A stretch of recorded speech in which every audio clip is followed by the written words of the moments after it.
On this week's edition of inCycle, we look back at Aquablue's 2017 preparation for La Vuelta. Okay, Lasse, if you hear this, it's slowing down probably in the peloton, so it looks like you're gone. Good job.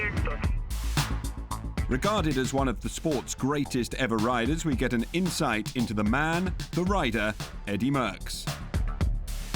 The most important thing is not to rest on your laurels after you win a race and to keep working even more. And Kasia Niewiadoma on the Women's World Tour's Strade Bianche.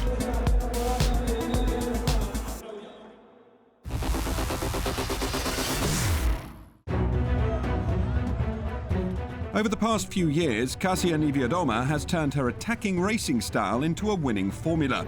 But there remains one race she's finding tough to crack at the final hurdle, Strade Bianche. The Kenyan SRAM rider has finished on the podium for 4 straight seasons going into the rescheduled 2020 edition, but is still looking for that first elusive victory.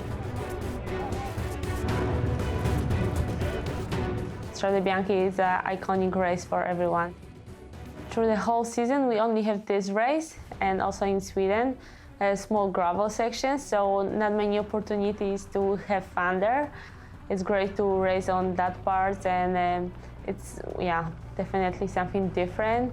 And you have to be able to fight before that sections because it's super important to be in the front. And like, can you imagine, it's like 160 girls, and everyone knows that you have to be in the front. So for me, always the biggest fight is before that sections. And when you are already on the section, then you are just riding your race. But always the big worries before. You know, sometimes it's just you feel like this burning feeling in your legs, and you hear everyone around you gasping, like, because it's super hard and everyone is in so much pain. Then you see like a small opportunity or small gap in front of you where you can cross the ladies. So I always like try to give my chance there, because what I noticed so far, it's always like you can always make the best breakaway when it's the hardest moment. And of course, it's the most difficult part to attack, but if you convince somehow yourself to do it, then it can be pretty successful at the end. So always I'm just trying to, okay, when it's painful, just go. Never think too much, because like what I also remember from my last years, I was like waiting and hesitating if it's a good opportunity to attack, yes or not. Then I was getting a bit nervous with that feelings. So it was never really good, and my attacks were just not strong enough. Of course, during a race, I don't know if every cyclist feels that way, but I hate cycling in moment when I suffer. I just thinking, why am I doing it, and why I just don't give up and stop riding, stop pedaling. But it's just a thought in your head.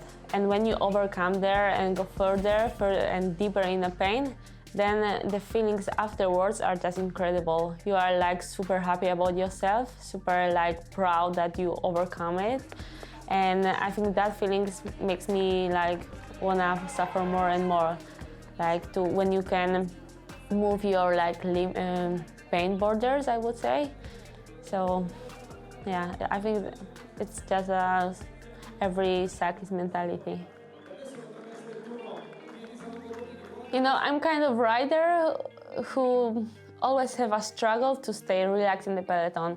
I hate like just riding easily on the peloton when I have to race, because I'm like, okay, let's attack, and keep on doing it, like fight all the time. And sometimes, especially at the finals, you have to be like more relaxed, like saying to yourself, okay, don't go on turns and don't go crazy, just don't spend too much energy, save something for a really final. You have to really keep in mind that everything counts when you cross the finish line. So just be a bit smarter with saving energy. I think you have to ride so many different races to really get to know that feeling, like to find out which moments are the best, because for sure I've done so many mistakes, and for sure I'm aware of it, that so many times I did full mistakes in a race, but thanks to them, now I know how to race it. So I think it's just part of the game. You have to make mistakes to win some races in the future. Of course, there are a lot of great races that I want to win, but I know that also it has to come with a time. I need to still improve a lot of things, that, and there's a space for it, so that makes me kind of happy. Kasia Niewiadoma.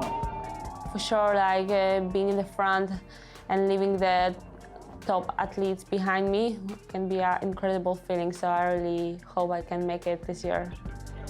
And with Strade Bianche, the first UCI Women's World Tour event back on the new 2020 calendar, Niewiadoma will be looking to beat defending champion Annemiek van Vleuten when the race arrives in Siena on August the 1st. Kasia Niewiadoma. After what at times has felt like a lost summer, cycling racing is back. This week, the Vuelta a Burgos restarts the top-level UCI professional calendar, 135 days since the riders hit the line on the last stage of Paris-Nice. Typically a warm-up for the Vuelta a España, inCycle spent the week in Burgos back in 2017 as we followed Aquablue Sports preparations for their first ever Grand Tour. While there, we also captured something many have missed over the last months, the sights, sounds and chaos of a bike race. Definitely have a look for Quickstep and Movistar. Let's go. Yeah, if there's big things going, then I'll go. Otherwise, it's like I'll try for the finish, and then if it doesn't work out, then either I lose time today or I lose time tomorrow, and then go for the breakaway the last day. Yeah.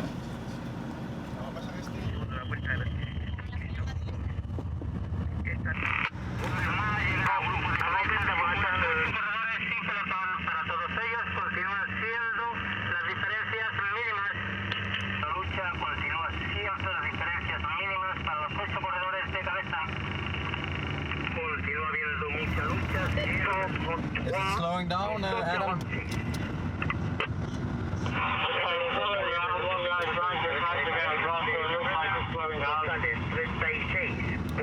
Okay, Lasse, if you hear this, it's slowing down probably in the peloton, so it looks like you're gone. Good job.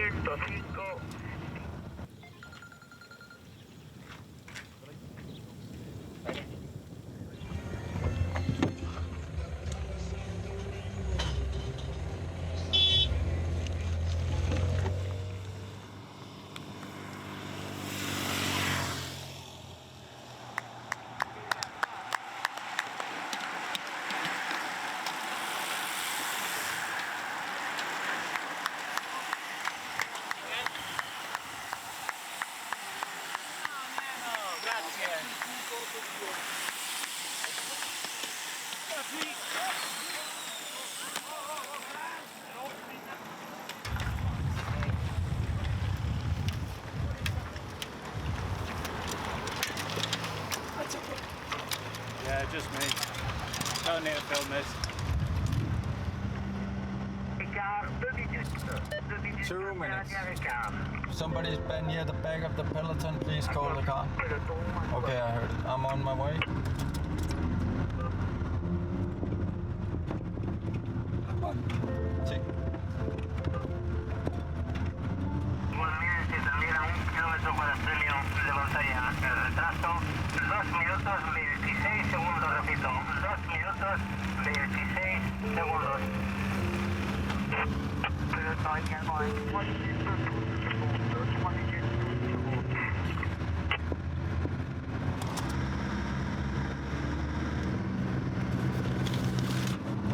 Is that a puncture?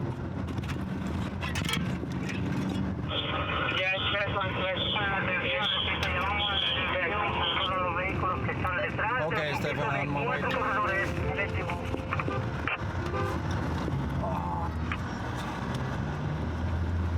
I'm trying to get up there, Stefan. It's completely blocked here. Oh, atento, atento, atento. Todos los vehículos que se encuentran detrás del botón 116. Voiture derrière la tête de la course, arrêtez-vous.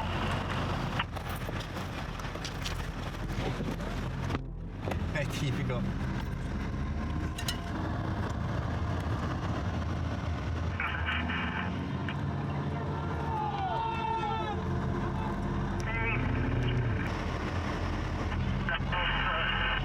Avec quelques mètres d'avance sur le Vuelta 35 et Good job, man. Yeah. No, no. On fait partie de leader Michael. Is Mark in front of you? I think Mark is still there. Yeah. Good job, little man. Is Mark up there? Yeah. Okay.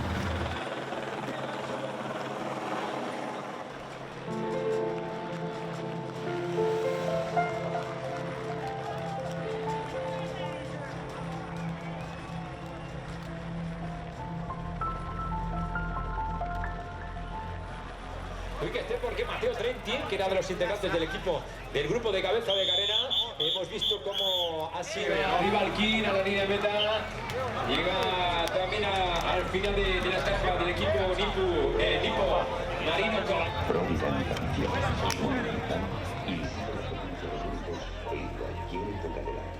es una invitación de la tripulación de Vuelta.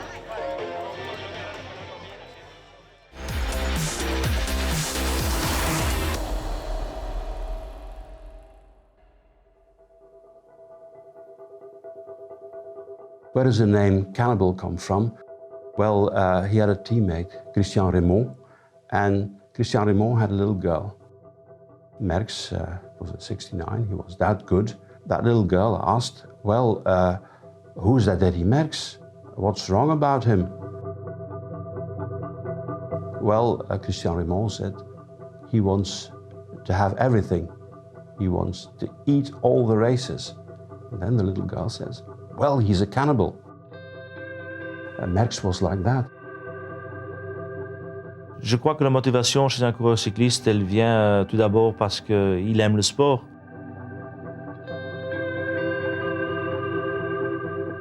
Et je crois que ce qu'il faut surtout, c'est lorsqu'on a remporté une victoire, ne pas se reposer sur ses lauriers et continuer à travailler davantage.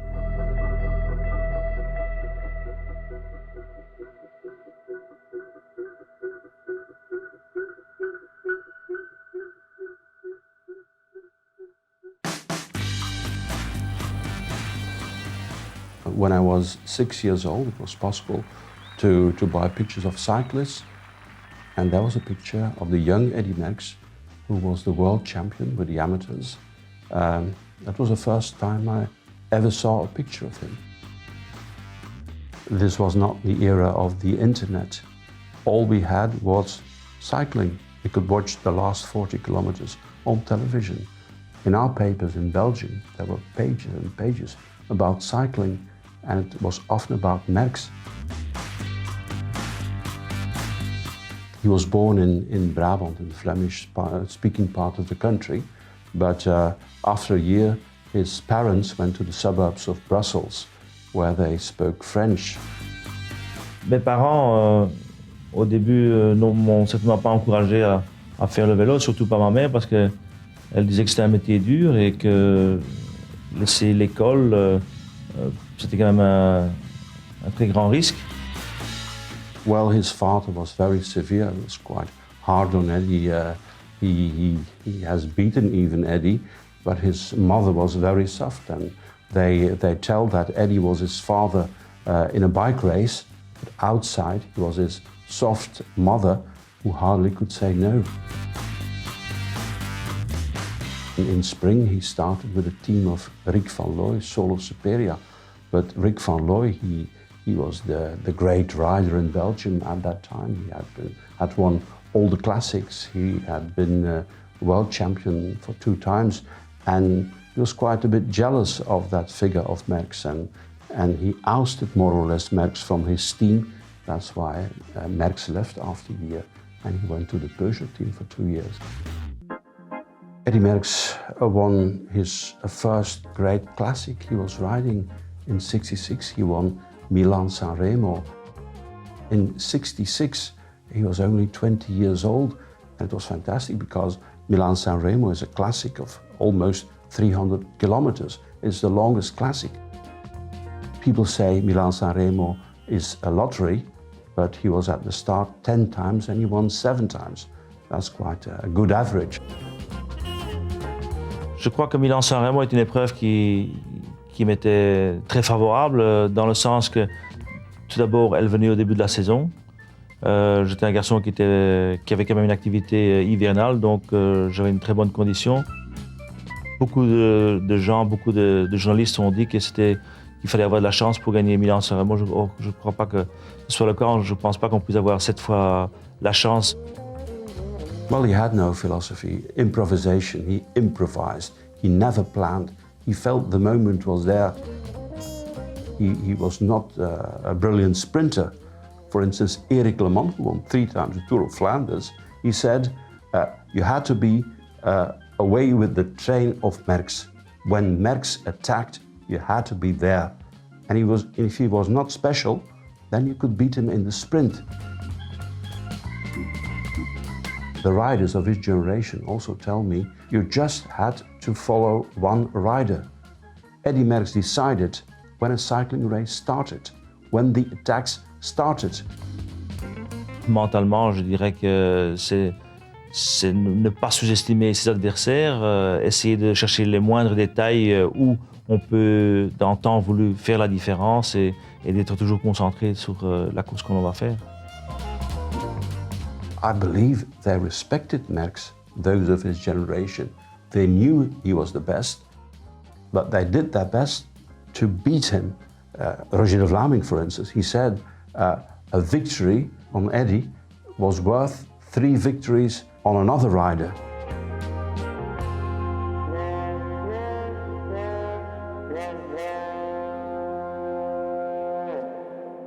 The race which is the most respected in our country, in Belgium, is the Tour de France. And in 1969, it was 30 years ago that a Belgian had won.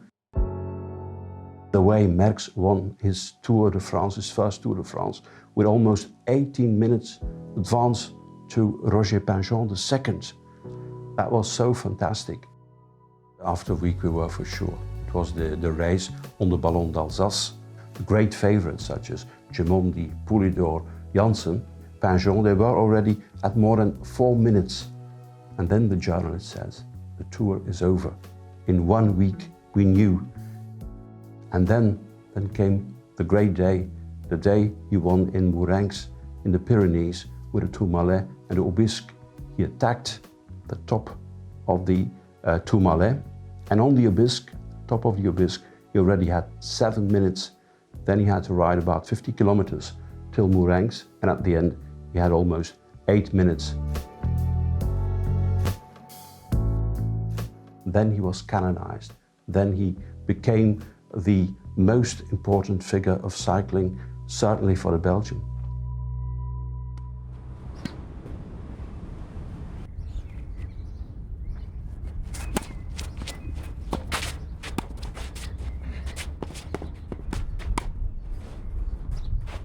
Après ma décision d'avoir arrêté la compétition en 78, il est certain que, comme j'étais un petit peu, disons, saturé de bicyclette, pour moi c'était très difficile. Ça a été vraiment très très dur dans ma vie. Je me suis retombé après dans un vide, je dois dire, car je n'avais plus d'idéal. Et je crois que c'est très difficile pour quelqu'un qui n'est pas préparé à arrêter la compétition, d'arrêter d'un coup et puis de se trouver dans un vide. He already won five times the Tour de France. He already won 5 times the Tour of Italy. He won most of the classics several times. He had been world champion 3 times with the professionals, 1 time with the amateurs. He was very sad he had to stop racing. He felt he wasn't good anymore. And he didn't know very good what he had to do. But one of his mechanics had started a bike factory. And he said, well, why wouldn't you start a bike factory yourself? And he started a factory of race bikes. He started that factory in 1980. 2 years after he had stopped as a rider. It was quite a success.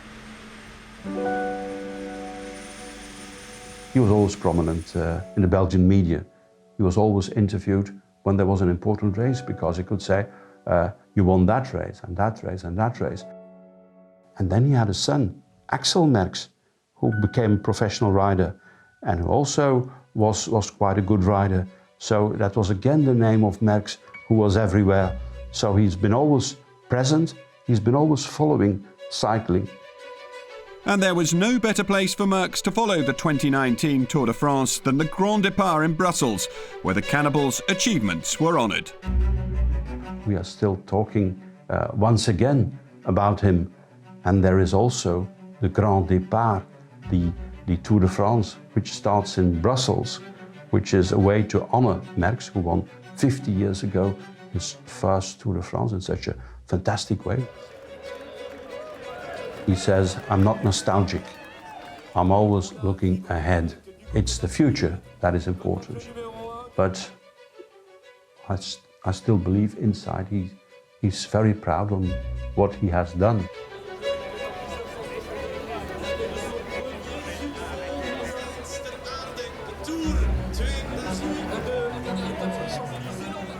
He doesn't like to brag about the great races he won. He just isn't like that.